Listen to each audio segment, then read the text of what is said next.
Hi, I'm Shane. I'm Kelsey, and this is Dixie. And we are Love Hut for Life. And for 188 weeks, we've been traveling around in that thing.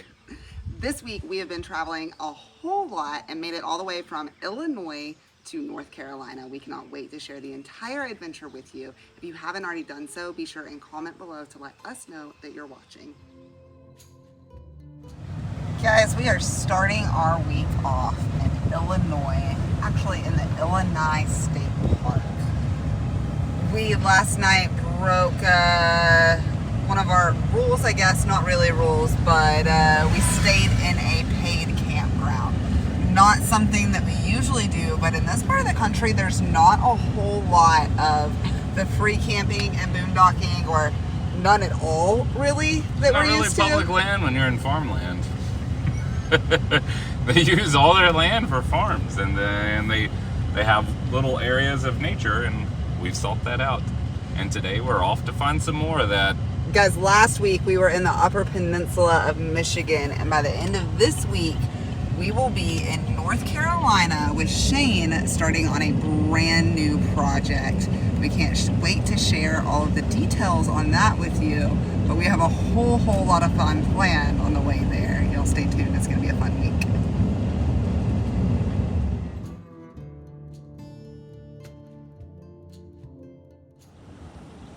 Oh wow, those are huge. So guys, the first stop is the town of all of the biggest things. These are the biggest antlers, I guess, obviously fake, but we are going to find a whole bunch of really cool stuff today. I hope so. I hear tell that there's a mailbox that one could put the Love Hut inside of if they were inclined to. Let's go find it, come on. Let's go find it, guys. Giant mailbox, here we come.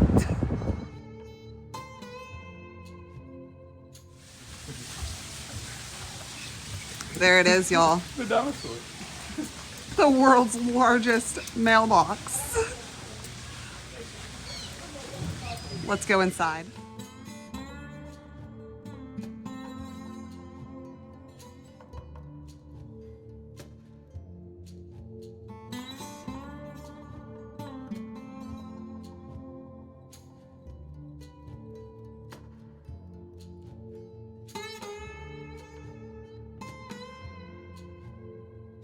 What's that, Shane? I think their shoe's big enough to fit. I think those actually might be too big for you, Shane. I don't ever want to meet the rat that is big enough to get caught in that trap. And look, a giant golf club too.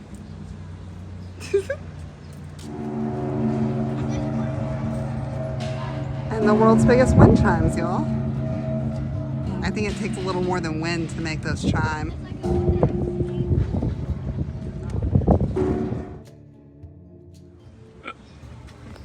Who's a pretty bird? Who's a pretty bird? Come here.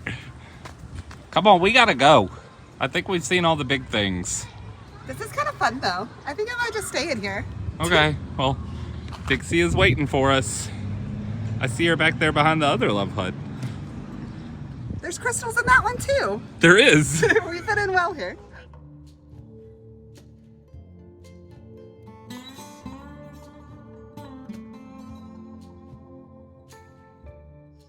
Oh guys, that little yellow house has put in a whole lot of miles today. I think we went a little over 400 miles since our parking spot this morning. And we have wound up in Indiana in the Hoosier National Forest. Now guys, if you've watched any of our older videos, you know that we've been in this forest before, and there is quite a bit of boondocking to be found if you're willing to drive these forest roads, or at least in the southern half. We didn't see any on our way in, and because it's so late, we decided to stop in at this little free horse camp. Or it's for horses. There's no actual horses here, but not a bad place to spend a night. You've got vault toilets over there, and not too terribly many people. It'll do. In the morning, it's time to go find some pretty rocks. I hear Indiana has lots of geodes.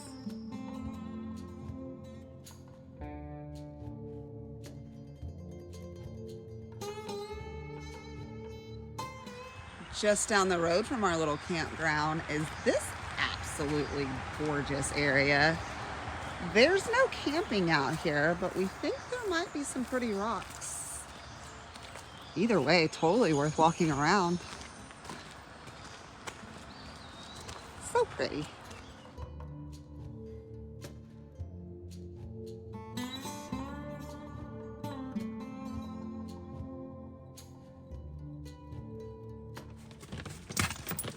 Ugh, guys, the skies have been doing that all day long, which, as you can imagine, really put a damper on our rock hounding plans. It didn't, however, stop us from traveling a little over 300 miles and winding up in Kentucky in the Daniel Boone National Forest in this little free campground called the S Tree Campground. Shane is currently getting the house unlocked so that me and Dixie can make a run for it. We'll try to get a picture on our way in.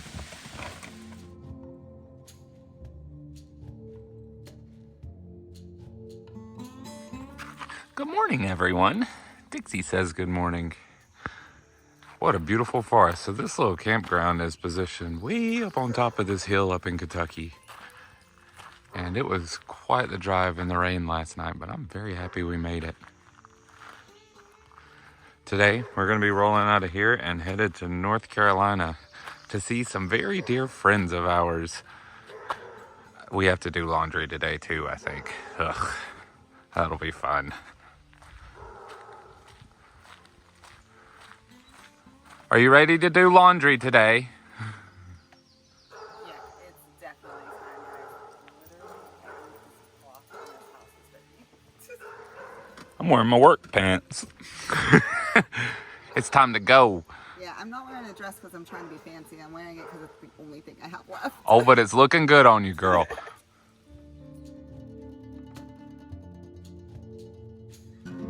All right, guys, we have arrived at a laundromat, which means I have the opportunity to get all of the cloth out of this house and get it all cleaned up.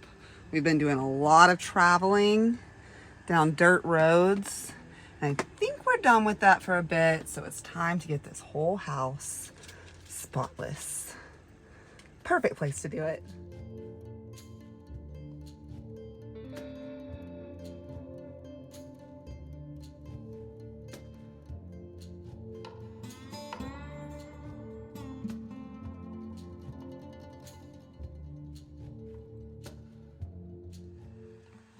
Oh, good morning, everyone. We are waking up in the beautiful state of North Carolina. That you see just across the road is the New River, but we're not exactly in a camping spot. We're about 10 miles away from Shane's next project and stopped in to see some family first. If you don't recognize that bus, that's Joe in there. I didn't build that one. And our buddy Van. Van, of course. Hi, Morning, Van. He just woke up. He's very sleepy. Van's a cool dude.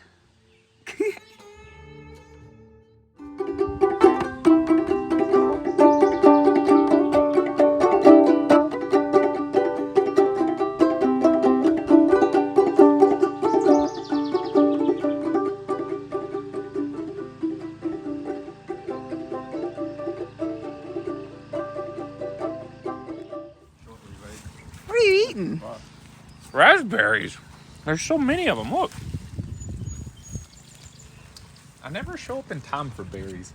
I'm always late. There's a few ripe Or ones.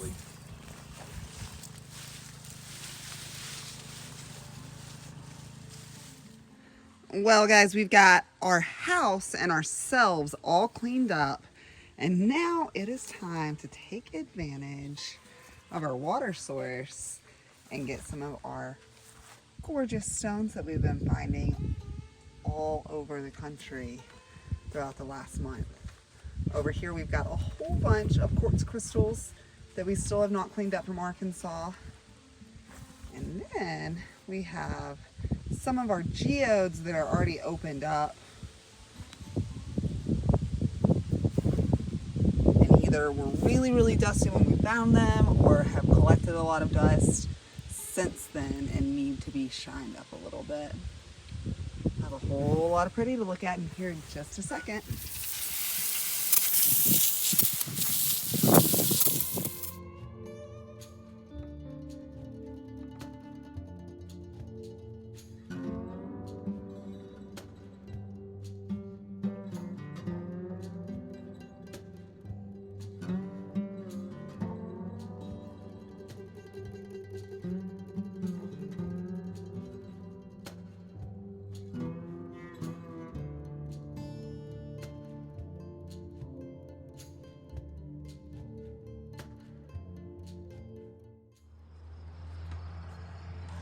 So guys, since the last time we saw Joe, he has picked up a new hobby.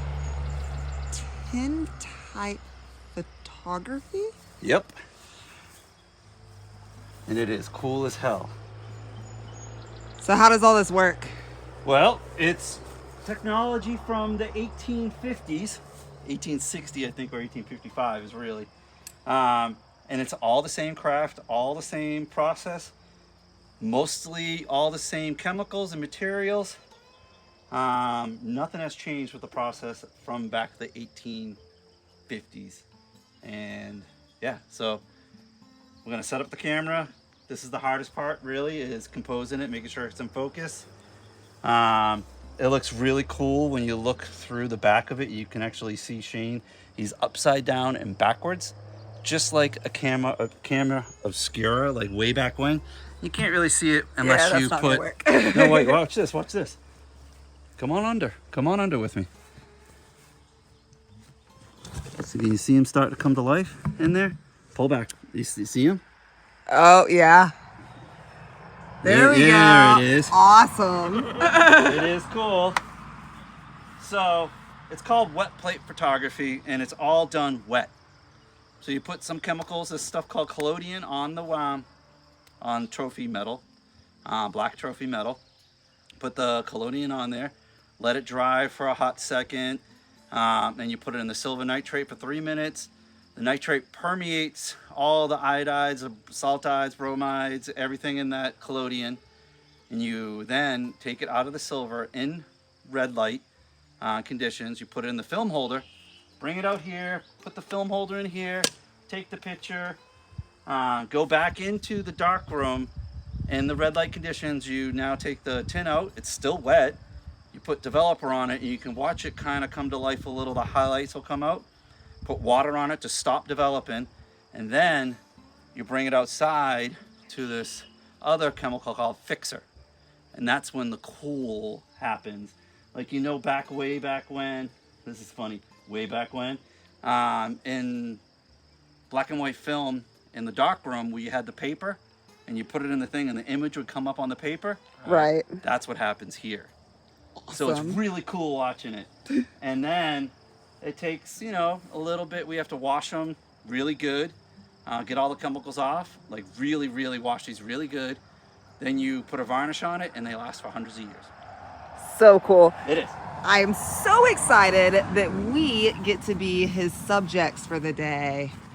And also, guys, I wanted to show you this. We talk a whole lot about how each and every one of these builds is specific for the person, and you can tell a lot about them by looking inside their rig. And Joe is no different. He's built himself a portable dark room. Pretty cool, right, guys? Okay, I gotta go model.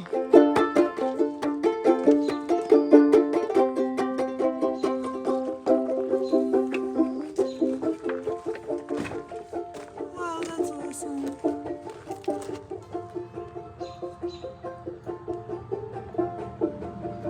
Oh, these are so good.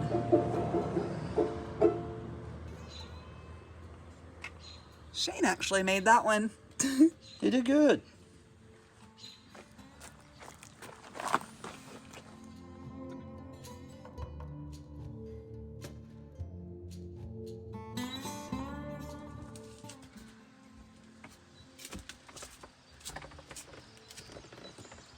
Oh, guys, that view is really, really hard to beat. Sadly, it's time to pack up and get out of here. We're not going far though, and we'll be back. And we have a really, really cool project ahead of us. Y'all stay tuned, this is gonna be a fun one. We may have made a little bit of a mess yesterday. Packing up the keepers, babe? The keepers, yep.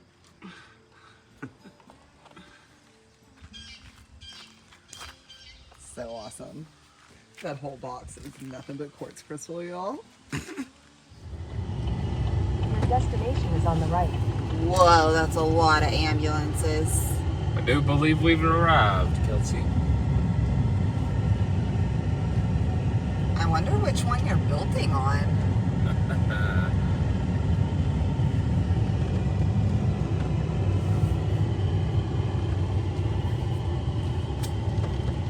This is gonna be fun, y'all. Here it is, y'all. Shane's latest project. This thing is a hoss. It's an ambulance, but it's one on a Kodiak truck. Hey, Shane. You excited about this one? I am. Look at this thing. It's actually a Silverado. It's just a Kodiak, but it's a Silverado. Awesome.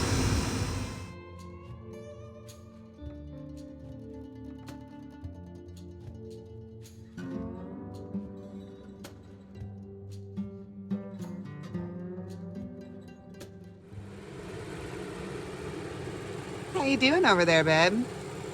Oh, splendid. I cracked my noggin open. I crawled underneath the rig, the ambulance, to take a look at the suspension, and when I was coming out, there's a big bracket on the back, and I just found it with my head real fast.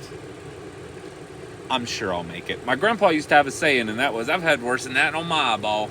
No, that applies here. I think he's gonna be all right, but it's definitely not gonna feel good in the morning. We've got the ambulance pulled right over here, and we'll move it closer tomorrow as we have found ourselves a place to call home for a bit. Look at that view. Party.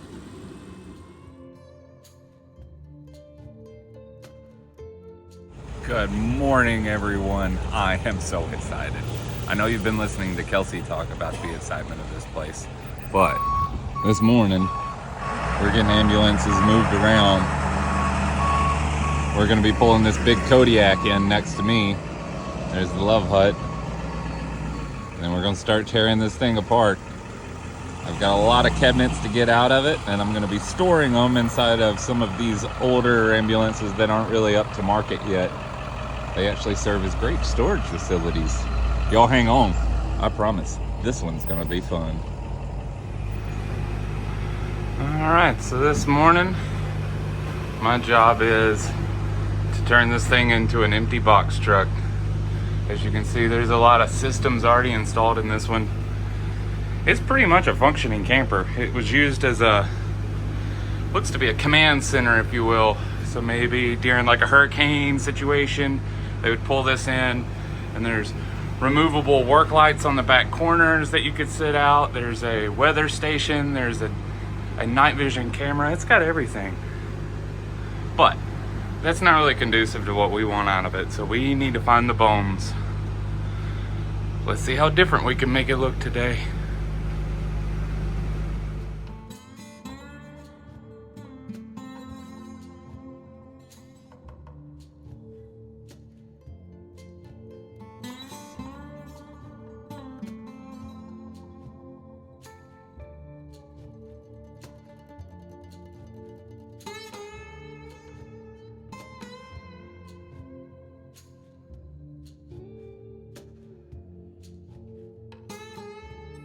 My help for the day is gone, but that's okay because we got a lot accomplished this morning already. If you remember, there was cabinets everywhere. Now the electrical system is quite exposed, and boy is it intricate. what's happening over here is this is mostly it is the 120 volt AC panel box.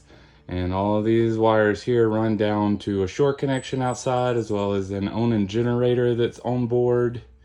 And then on this side of the bus, we have our DC components, if you will. And all of this stuff, these two big boxes here are converters. So they take that 120 and they convert it over to DC, the 12 volt. And it ran a lot of applications through the bus as well. We're going to be actually installing an off-grid system as well, so a solar system, as well as quite a large battery bank in here. We're going to be shoehorning a lot. My job for the rest of the day is to get all this cleaned out. Whew, let's go.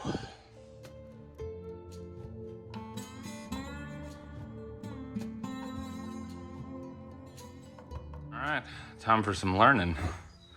So, the way they built this particular rig is a bit different than anything I've worked on. So what they did was they hung plywood over some sort of insulated framework that's behind this plywood. They screwed all that plywood to what appears to be 2x4s run down vertically.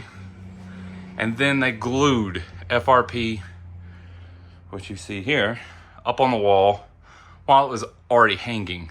So in order to get this plywood down, I have to access all the screws in it. And this FRP was over the screws. Now that I've got all the cabinets out of this side, I've got to get this side off too. Let's see how much I can get done.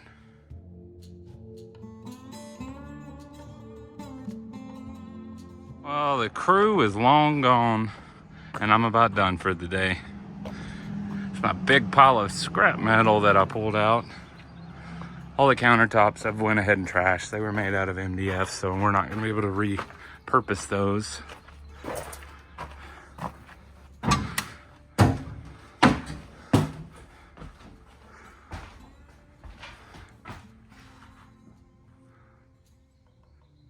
Managed to get that one piece of FRP off and I'm just done. We'll be back at it again in the morning. See you in the morning, Kodiak. Good morning, everyone. As y'all saw last night, I left off with the FRP still on the walls. And I'm gonna start removing that today so I can get this plywood down. I'm very anxious to find out what's behind these walls. Let's get some stuff done.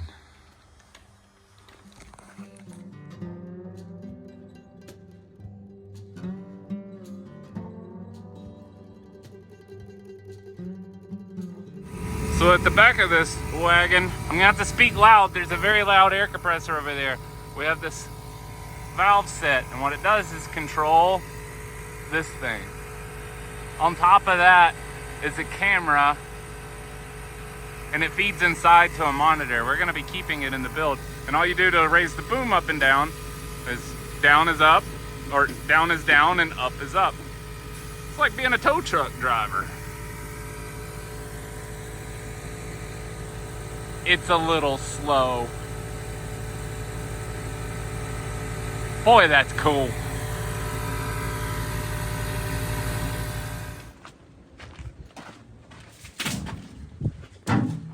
Hey, how's it going in here? Good, what you think? Whoa, this is a different place than it was last time I walked in it. It's unlike any other bus we've worked on, Kelsey. Exactly like every school bus that you know. They don't have metal studs really going down the length of this bus.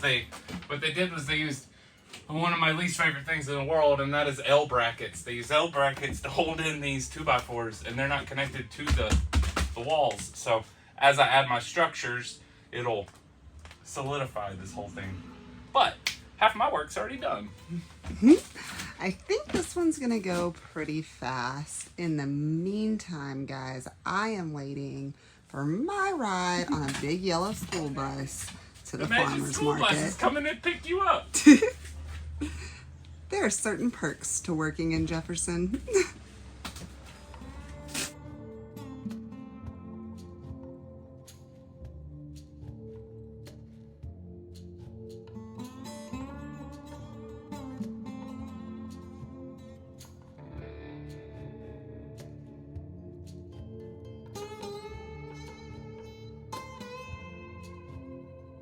All right, y'all. I got it all gutted out. I do want to show y'all a couple things because I like showing you things. This roof is a bit different than many other roofs. All of them are different. There's a lot of metal ribs in this one. So what we have is a metal rib here. This one had a plate over it. And they riveted OSB wood up to the ceiling, which I don't understand, but that's what they did. So we have these metal ribs to work with. We also have these nice steel structures here, and on the roof is actually a satellite dish that I'm going to be taking down, but that's the reason for this. This roof is not it's no different than a school bus or a box truck. It's just real thin metal, and then it's connected to these C channels. And then as far as the walls are concerned, there's almost no steel in the walls either, so a solid side impact on a box like this would just crush inward. But that is how this one's built. My next step, I gotta get all this rubber flooring up. Underneath this is plywood. Fortunately, the adhesive that they used was garbage. Ooh, hello water damage. I've been looking for you. Let's see how much more we can find. Hey look, there's the outside. Guys, we want to take the time to say thank you to each and every one of you who have been following us along in this video and all of the other ones as well. If you haven't already done so, hit that subscribe button, comment below so that we know who's watching and who to be grateful for, and hit that thumbs up button for us as well.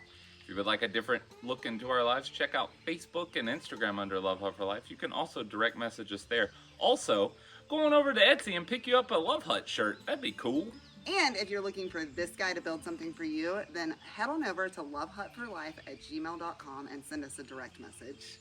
We'll see y'all next time. Peace out. Have a good one. Bye, y'all.